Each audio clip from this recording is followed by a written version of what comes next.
Je vous remercie, Monsieur le Président.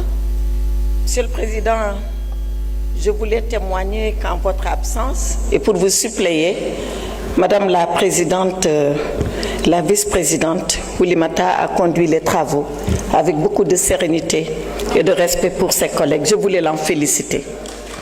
Cela dit, Monsieur le Président, nous sommes là pour examiner des textes de loi extrêmement importants. Mais avant cela, je voudrais féliciter Monsieur le ministre des Finances pour sa reconduction dans le nouveau gouvernement du Sénégal, mais également encourager Madame la ministre porte-parole en charge des relations avec les assemblées et lui dire qu'il y a quelques années en arrière, j'ai occupé le même poste dans le gouvernement, qu'il est un poste très délicat, voire même très difficile. Parce que dans le porte-parole là, il est beaucoup plus important de savoir ce qu'on ne dit pas que ce qu'on dit en direction de l'opinion.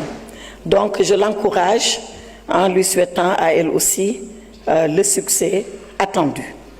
Cela dit, Monsieur le ministre des Finances, le Code des investissements, 20 ans après, que nous devons revoir, c'est une bonne initiative, puisque après 20 ans, beaucoup d'eau a coulé sous le pont. Et je voudrais saluer cela. Par contre, poser une réserve et m'enquérir d'une situation. La réserve, c'est par rapport à l'article 47 de la nouvelle loi. Cet article 47 qui met en place un comité technique de suivi que vous allez opérationnaliser au moyen d'un arrêté.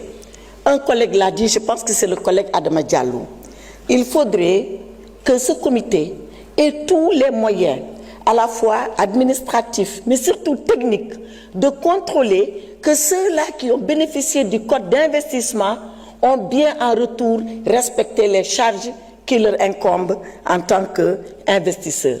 Et faire de telle sorte que l'APIX ne soit pas effectivement dans une situation de conflit entre un promoteur qui lance l'investisseur et celui qui le contrôle et qui est chargé parfois de le freiner. Et je pense que dans la mise en place de cet arrêté et dans sa composition, vous veillerez à cela, ça me paraît extrêmement important. La demande, Monsieur le Président, Monsieur le Ministre, c'est sur les zones économiques spéciales. Les zones économiques spéciales qui sont configurées et qui sont pris en charge par la loi. Il en existe déjà ici, chez nous. Je pense qu'il y en a une à Sendou, il y en a une à Sandiara. Je voudrais savoir où est-ce qu'elles en sont, ces zones économiques spéciales. C'est des projets absolument ambitieux que l'État du Sénégal a mis en place, à l'image de ce qu'on a vu faire à Dubaï, et vous connaissez cette free zone de Dubaï, c'est le Jebel Ali Free Zone, Jafsa, qui est vraiment l'exemple type de ce que nous pourrions faire et réussir au Sénégal en termes d'investissement et d'attractivité d'investissement. Cela dit, j'en viens maintenant aux taxes et aux impôts. Monsieur le ministre, la rutelle, le tabac, les véhicules, les jeux, les transferts d'argent, l'alcool, assurément beaucoup de taxes. Taxes tous azimuts, comme on dit, taxes faites, taxes founet, taxes niep. Voilà la réalité de la loi. Taxes faites, taxes founet, taxes niep. Donc je pense que nous devons nous arrêter sur cela. Nous devons nous arrêter pour ne pas pressuriser les consommateurs et brûler la chandelle par les deux bouts, c'est-à-dire mettre une taxe à la fois sur l'opérateur et sur le consommateur. À deux reprises, ça revient dans le texte, nous devons faire attention. Le tabac, 100% de taxes. 100%.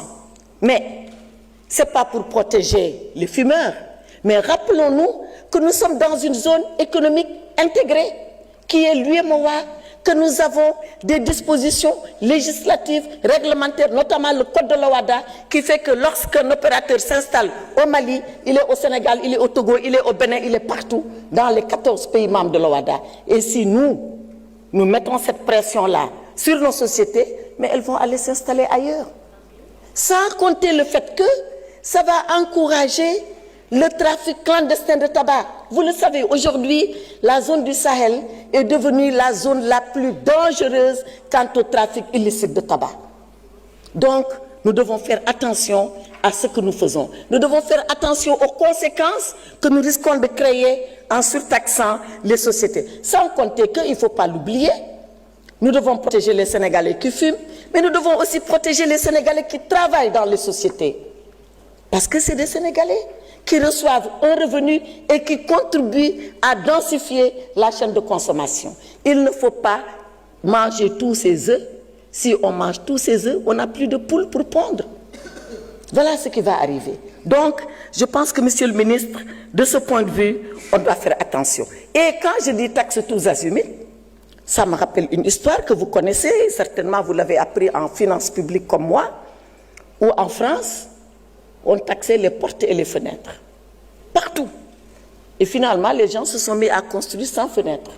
Et les gens devenaient malades. Et Victor Hugo dit dans Les Misérables, l'air que le bon Dieu nous a donné pour respirer, ils sont en train de nous le vendre. Et de nous le vendre cher. Donc, cette taxation tous azimuts doit nous amener à réfléchir. Maintenant, dernière, ultime question, Monsieur le ministre. Le presse, la LFR, la LFI, quel est aujourd'hui l'instrument financier qui nous dirige? Avec quel instrument? On a voté la LFR pour vous au mois de décembre, la LFI au mois de décembre. On a voté la LFR 6 mois plus tard, au mois de juin. Aujourd'hui, nous avons le presse présenté au Grand Théâtre et j'en profite pour vous demander de dire à Monsieur le Premier ministre de venir ici nous présenter le presse, nous, en tant que mandataire du peuple sénégalais. Nous attendons cela de lui parce que nous avons beaucoup de choses à dire dans ce presse-là. De mon point de vue, un plan, on le présente quand on a 3 choses clés en main. Quand on a le problème diagnostiqué, quand on a la solution identifiée et quand on a les moyens de le rendre opérationnel. Mais quand on voit qu'il faut aller maintenant emprunter un peu partout, je me dis que du point de vue des moyens, on n'y est pas encore. Donc, nous devons avoir un débat sérieux sur ce presse-là, dire ce que nous en pensons et je pense que inévitablement, il doit arriver ici, sur la table de l'Assemblée nationale pour que nous puissions avoir ce débat national. Je vous remercie, Monsieur le Président.